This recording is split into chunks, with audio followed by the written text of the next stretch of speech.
자, 얘는 이렇게 급수가 있는데 급수가 수렴하고 있지. 이게 문제가 중요한 거야. 급수를 줘놓고 급수가 수렴할 조건이 아니라 급수가 수렴을 하고 있다고 얘기를 했어. 현재 급수가 수렴을 하고 있다고 이미. 근데 봤더니 급수가 그냥 급수가 아니라 교대급수지. 지금 교대급수. 얘가 교대급수가 수렴을 하고 있다. 야, 그러면 진행해갖고 일반항을 적어보자. 플러스 a n이겠네 처음에 건. 그 다음 마이너스 a n 플러스 1이겠네. 그러지? 그럼 얘가 홀이니까 얘가 홀이고 얘가 짝수항이겠네. 그지? 그럼 여기까지 합을 보자. 여기까지 합을. 여기까지 합을. 자, 얘는 어떻게 없어지냐면 짝 역시 홀. 어제 얘기했지만 짝홀 없어지지. 짝홀. 얘는 무조건 남지. 짝홀 짝홀 짝홀 없어지지. 그럼 여기까지 남는 건 뭐? A에 1이 남고. 그 다음에 여기까지는 이제 여기까지는 어찌됐건 여기는 없지. 여긴 다 없어지는 거지 얘들은. 그럼 여기까지 남는 것은 A1하고 얘가 남지. 빼기 AN 플러스 1이 남는다고. 얘는 오케이? 됐어? 그러면 수렴하기 때문에 얘랑 서로 같아야 돼. 왜냐면 수렴을 했기 때문에. 얘가 우리는 수렴할 조건으로 저 둘이 같아야 한다고 하잖아. 그러니까 얘가 지금 급수가 수렴했다는 얘기는 저 둘이 같다는 얘기야. 고로 AN 플러스 1은 얼마니? 극한이겠지 물론. 리미트 n이 무한대로 갈 때 이 값은 0이겠지. A1은 A1 빼기 AN 플러스 1이니까 극한값이 여기 되겠지 얘가. 그치? 뭔 말인지 알겠어? 그냥 우리가 홀수항까지 합과 짝수항까지 합을 봤어. 그 두 개가 같아야 수렴한다고. 그 조건에 맞춘 거야. 문제에서 내가 한 게 아니라 문제가 수렴하는 수열이라고 나와 있으니까 한 얘기야. 문제가 얘 둘이서 수렴을 한다라고 나와 있기 때문에 그냥 이렇게 얘기한 거야. 이렇게. 됐지? 자, 그래서 AN 플러스 1의 극한이 0이야. 그럼 얘 AN 플러스 1이 항을 찾으면 되지 이제. AN을 줬으니까 전부 다. 기억는 거 전부 다, D가 전부 다 AN 플러스 1항의 극한값이 0이 되는 거 찾으면 돼. 얘들을 다. 그래서 기억. AN 플러스 1항은 N 플러스 1분의 2니까 극한 얼마야? 극한 0이지 그냥. 그지? 맞지 이거는? 니은 AN 플러스 1항은 루트 N 플러스 2 루트 N 플러스 1 무한대 빼기 무한대니까 유리화 해봐야겠네. 극한을 찾기 위해서 얼만지 유리화를 해보면 분모는 1이지 1 분자는 루트 N 플러스 2 빼기 루트 N 플러스 1 이렇게 되네. 그 다음 이거 극한 보자지. N을 무한대로. 그럼 얘는 그냥 무한대 빼기 무한대인데 0인지 모르지. 뭐 무한대가 다르기 때문에 0이라고 얘기할 수가 없지. 그냥 뭐 얼마인지 모르겠지만 0이 아닌 상수가 나오겠지. 상수가 나오긴 나올 거야. 얼마인지도 모르겠어요. 0은 아니야. 니은 아니지. 디귿 A N 플러스 1은 로그 N 플러스 2분의 2의 N 플러스 1 이렇게 되어있네. 그치? 자, 그럼 이거 극한. 우리가 여기다 리미트를 매기면 리미트 먼저 한다겠지? 그래서 얘는 로그 얼마야 이거 극한값? 2잖아 2. 그래서 0이 아니지? 근데 이거 뭘 먼저 알아야 돼? 상문제긴 한데 수렴을 하고 있다. 야, 수열이 급수가 수열이 아니라 급수가 수렴을 하고 있는 상황이야 지금. 그래서 급수가 수렴하고 있는 조건에 의해서 이런 조건을 찾은 거지. 그래서 이 조건에 맞게 문제를 다 바꿔가지고 AN 플러스 1항을 만든 다음에 극한값이 0이 되는 보기를 찾아본 거야. 그냥. 자, 급수가 수렴한대. 이게 중요한 말들이지 항상. 수렴한다고 준다는 말이 중요하지. 근데 이 수열은 수렴한다는 얘기 없지 앞에가. 또 이게 이런 거 다 체크해야 돼. 수렴하는 수열. 만약에 수열이 수렴한다. 그러면 얘는 그냥 알파라고 놓고 풀면 된다겠지. 근데 지금은 수렴하는 수열이 아니기 때문에 냅두고 이건 또 수열 문제가 아니라 극한 문제가 아니라 급수 문제야. 급수 문제인데 급수가 수렴을 하고 있다는 얘기야. 급수가 수렴한다. 항상 기억해야 돼. 급수가 수렴. 그러면 리미트 일반항이 극한값이 0이다. 항상 얘기하는 거지. 일반항이라고 했지. N이라고 안 적었어. 일반 n번째 항 찾아야 한다고. 일반항은 또 다른 말로 n번째 항이라겠지. n번째 항. 이렇게 한글로 좀 알아둬야지. 여러 가지 문제를 풀 수가 있어요. 그래서 요 수열의 n번째 항을 찾아봐. n번째 항. 자, n번째 항은 얘가 어떻게 하냐면 1분의 a1, 2분의 a2, 3분의 a3 이렇게 하지. 그러니까 n번째 가면 n분의 an이라고 나오겠죠. 앞부분은. 자, 뒷부분은 5, 5, 5 그냥 5네. 어딜 가도 끝까지. 그럼 얘가 뭐가 된다고? 얘가 일반항이라고. 그러니까 일반항은 AN 절대 아니라고 알아둬야 될 것은 일반항은 n번째 항이다라고 알아야 한다고. 그래서 n번째 항에는 뭐가 있을까 찾는 거지. 얘가 일반항이야. 얘가 일반항. 고로 이 급수는 수렴을 하고 있으니까 이 일반항의 극한값 이 밑에 n이 뭐안 들어갈 때 n분의 an 마이너스 5 이 극한값이 얼마 된다고? 0이 된다고. 그래서 n분의 an의 극한값은 5가 되겠지. 됐지?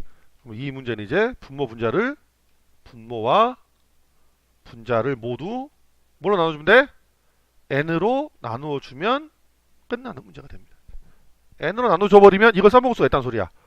그래서 리미트 n이 뭐 안 들어갈 때 n을 나눴으니까 1 더하기 n분의 an 얘는 2 더하기 n분의 5 an 이거하고 이것만 얼마로 바꿔줘? 5로 바꿔주면 간단하게 끝납니다. 6분의 27 이렇게 나오겠지. 간단하게. 그래서 가장 중요한 게 뭐였냐면 바로 급수가 수렴하면 일반항의 극한값이 0이다. 이게 중요했지. 이게 뭐 이게 중요했고 그 다음에 이 일반항이라는 것은 an이 아니라 n번째 항이다. 그래서 그걸 찾아서 그냥 그대로 요거 두 개 푼 거야. 이거 두 개 그냥 이 다음 풀이야. 이 다음 이 밑으로는 해서 이제 그냥 풀이지 그냥. 밑으로 위에는 개념 우리가 중요한 개념 정의. 사실 밑에가 중요한 건 아니란 얘기야. 내 말은 이 밑에는 얼마든지 문제가 바뀌면 다 바뀌는 거고 요 위에는 절대로 안 바뀌지. 위에 개념은 어떤 문제도 다 적용할 수 있다는 거지. 체크해야 할 게 뭐라고 맨 처음에 문제 보면 문제 이거부터 체크해라. 수열이 수렴하는가부터 항상 앞에 있는가 없는가 체크를 해줘야 돼. 이 문제가 급수인지 수렴이 뭘 모르잖아. 우선은 수열이 수렴하는지 안 하는지 조건을 보고 그 다음에 얘를 만났네. 그 급수지. 급수가 수렴했네. 그러면 여기 뭐 해야 돼? 리미트 an이 0이네. 이걸 적을 수 있어야 되고 그 다음에 또 뭘 적어야 되냐면 합은 SN은 30이네. 이렇게 두 개는 적어 놓고 시작을 할 수 있어야 돼. 저거 하나 보고 이렇게 두 개를 적을 수 있어야 된다. 이 정도 연습은 좀 해. 그러니까 급수라고 줬을 때 저렇게 두 개의 조건을 적고 이제 그 다음부터 실제 문제지. 이 문제는 이제 어떻게 풀 것인가지. 분자만 보자. 분자를 보면 A1, A2부터 플러스 A의 2n-1까지 하나 부족하네. 2n항이 하나 부족하네. 이렇게. 근데 이게 몇 개나 있어 지금? 20개나 있어. 그래서 저기 빼고 19개를 뒤로 빼주면 돼. 이렇게. 그러면 여기서 여기까지 합은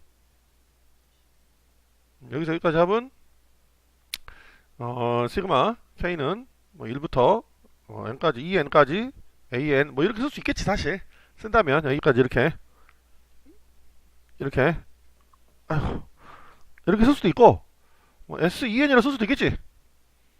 SN은 n항까지 합이고 S2n은 2n항까지 합이니까 이렇게 쓸 수 있다는 소리야. 이렇게. 그러니까 이제 표현하는 방법이야. 우리가 배워야 될 것은 얘를 2n항까지 합 SN은 n항까지 합 그럼 2n은 2n항까지 합이니까 얘를 이렇게 표현을 해야지 이 문제 써먹겠구나 라고 하는 거지. 이렇게 표현해서는 써먹을 수가 없지. 지금 이 상태에서 이렇게 표현해갖고는 써먹을 수가 없고 이렇게 표현해 써먹을 수가 있는 거지. 극한에서 집어넣었을 때 얘를. 자 그러면 이 식은 지금 어떻게 되는 거냐면 주어진 식은 준식은 리미트 n이 뭐 안 들어갈 때 분모는 변함이 없어. 분모는 우리가 못 건드렸으니까. 분자가 어떻게 바뀌었냐. 앞에 요게 전부 다 해갖고 지금 이 식으로 바뀌지. 이 식으로 밑에 있는 식으로 이렇게 바뀌었다고. 이렇게 S2n 더하기 19a의 2n으로 이렇게 바뀌었다는 소리야 지금 얘가. 그냥 뭐 밑에 지금 우리가 분자만 했으니까 쟤는 버려버렸고 싹 버려버리고 밑에 이렇게 바뀌었지. 그러면 극한은 주겠지. 하나씩 얘 주고 얘도 주고 얘도 주고 마이너스 하나 그대로 있고 그러면 n은 알고 있네. an은 0이네 0. 그러면 2n도 0이겠지. n이 무한대로 갈 때 a의 2n항도 당연히 0이 된다고 배웠지. n항이 0이면 그대로 다 0이라고 싹. 그래서 얘도 0이 돼버렸네. 그 다음에 sn항이 30이니까 s의 2n도 30이라는 걸 알 수가 있네. 얘가 30이지 얘도. 이렇게 같은 값으로 다 수렴한다는 얘기야. 그냥 이렇게 나옵니다. 그러니까 한 번에 맨 처음에 할 때부터 얘가 0이니까 2n도 0이고 얘가 sn이 30이니까 2n도 30이고 이걸 알 수가 없어. 맨 처음에는 필요할지 안 필요할지도 모르잖아. 그러니까 맨 처음에는 그걸 가지고 가는 게 아니라 저렇게만 두 개를 나누는 거고, 그러니까 저게 중요하다고. 이 노란색으로 처음에 했던 것이 이걸 보고 이렇게 할 수 있는 연습이 중요해. 맨 처음엔 이렇게 연습하고 문제에 필요한 거에 따라가 준 거야. 그냥 이 문제에서 뭐가 필요한가. 그 다음에 이 문제에서 필요한 것들이 얘들이고, 그 다음 중요한 포인트가 여기였어. 이렇게 합으로 표현할 수 있느냐 해서 이렇게 쓰는 것은 의미가 없다고. 이렇게 쓰는 건 급수니까 극한이 아니기 때문에 별 의미가 없는 내용이에요. 이거는 1번 n번째 항은 n분의 1이지. 이거는 n번째 항은 분모가 2n 마이너스 1, 분자는 n이고, 얘는 루트 n 플러스 1 플러스 루트 n 분의 1. 얘는 밑에가 시그마 k는 1부터 n까지 k의 제곱분의 3579 2n 플러스 1이네. 얘는 로그 분모가 2, 5, 8, 11 3n 마이너스 1이네. 등차수열 3n 마이너스 1. 그 다음에 분자는 n. 이렇게 돼 있네. 자, 이렇게 5개를 찾아놓고 이 일반항들이 0에 수렴하는 걸 찾아보자는 거야. 여기서 먼저. 근데 급수 중에서 먼저 알아야 될 게 뭐라겠냐면, 일반항 0에 수렴해도 급수는 수렴하지 않는 대표적인 게 n분의 상수꼴이라겠지. n분의 상수꼴. 1번은 안 된다고 알아야 된다고. 얘가 0에 수렴하더라도 아니라고 무조건 알아야 된다고. n분의 상수꼴은 급수가 수렴하지 않는다고. n분의 1뿐이 아니라 n분의 상수꼴은 절대 안 된다고. 그 다음에 얘는 극한이 2분의 1이니까 이것도 안 되지. 0에 수렴해야지만이 급수가 수렴할 수 있는 조건의 후보가 되는 거야. 얘는 0에 수렴하네. 우선 냅둬. 킵 갖고 있어. 그다음에 이건 풀어야지. 이건 지금 왜 커졌어 갑자기. 자, 얘는 6분의 n 괄호 n 플러스 1 2n 플러스 1 분의 2n 플러스 1이고, 극한을 구하면 개수만 가져오면 되니까 6분의 2분의 2지 0 아니지. 절대 0이 아니야. 얘도 안 돼. 자, 이거 극한 3분의 1이지. 로그 3분의 0 아니지. 안 돼. 답은 그냥 안 해봐도 3번이 나온다는 소리야. 만약에 그런데 0에 수렴하는 게 1번 같은 거 말고 하나 더 있다면 해봐야 돼. 이제 급수가 수렴하는지를 실제로. 그러니까 일반항 0에 수렴한다고 해서 급수가 항상 수렴하는 것은 아니야. 1번이 대표적이잖아. 지금 얘 극한 0에 수렴하지만 이 급수는 수렴하지 않지. 그러니까 이런 것도 있다는 얘기야. 그래서 이런 거, 근데 보통 문제는 그렇다고. 5개 나왔어. 그러면 n분의 상수 하나 준다고. 그럼 이거 버리고 나면 0에 수렴하는 하나밖에 안 나와. 나머지는 0에 수렴하지 않아. 급수를 해볼 필요가 없어. 그냥 극한 값이, 일반항의 극한이 0인 것만 찾으면 답이 나오는 경우가 대부분이야. 95% 이상. 참 우리가 반가운 말이 무슨 말이냐면, 이 말이 반가운 말이야. 이 말이 극한이건 급수건 수렴을 해주면 이게 반가운 말이라고. 이게 그럼 얘도 알파라고 놓으면 되고 얘 베타라고 놓으면 끝난다는 소리야. 이렇게 돼 있으면. 수렴을 한 경우에는 알파 베타를 놓고 풀으면 끝난다고. 그럼 그냥 연립방식이지. 첫 번째 식은 2알파 더하기 베타가 10이고, 두 번째 식은 3알파 더하기 2베타가 33이라는 소리고, 뭘 구하라는 소리냐면 알파 빼기 베타는 얼마인가 구하라는 중학교 2학년들이 푸는 연립방식이 나온다는 소리야. 그냥 나온다고. 그래서 수렴했다라고 나온 문제는 단 한 문제도 틀리면 안 돼. 수렴한다고 나왔다. 그러면 전부 다 알파 베타 놓고 그냥 연립방식 푸는 거기 때문에 어렵지 않잖아. 암산으로도 하겠네. 201번하고 202번의 가장 큰 차이점은 뭐겠니? 수렴이란 말이 없지. 여기가 없는데 얘를 알파 베타라고 놓으면 안 된다는 소리야 이제는. 그래서 수렴이란 말이 없는 건 치환, 수렴이란 말이 있으면 알파 베타. 이걸 기억을 해줘야 돼. 문제를 풀 때. 근데 아이고 나는 솔직히 이것저것 모르겠다. 그냥 무조건 알파 베타 나한테 돼. 이 베타는 4지 문제에서. 야, 베타가 되니까 상관없어. 문제가 대부분 나오는 게 알파 베타 넣고 풀어도 되게 문제를 내. 안 그러게 내기가 어려워서 그래. 만들기가 문제를.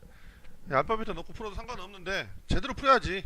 안 되는 걸 야, 이게 수렴하는지 안 하는지를 모르는데 뭐 알파 넣고 푼다는 것은 말이 안 되잖아 원래는. 그런데 문제 봐봐. 이거 값을 구하라고 나오지. 그럼 수렴한다는 얘기죠 결국 얘도. 그렇기 때문에 알파를 넣어야 된다는 얘기야. 알파 넣고 얘는 4 넣고 그냥 풀어도 이게 알파하고 4 넣으면 그냥 답 나오잖아 그냥. 쉽잖아. 2알파는 22잖아 그냥. 알파는 11 나오잖아. 답 11 나오지 그냥. 암산은 나올 만큼 쉬운 얘기야. 어. 그래도 치환을 한번 해보면 cn an 빼기 3bn 이렇게 되면 리미트가 아니라 시그마 cn은 10이네. 미식에서 얘를 cn으로 지금 놓은 거야. 그냥 cn으로. 그 다음에 우리는 이 an의 값은 모르지. 그러니까 an은 cn과 bn을 여기서 표현하는 거지 그냥. an은 2분의 cn 더하기 3bn. 그래서 이렇게 집어넣어주면 되기다가 그냥 집어넣어주면 시그마 2분의 cn 더하기 3bn이 되고 그냥 이것이 얼마요? 이게 10이고 얘는 문제에서 4라고 했으니까 2분의 22에서 11이 나온다.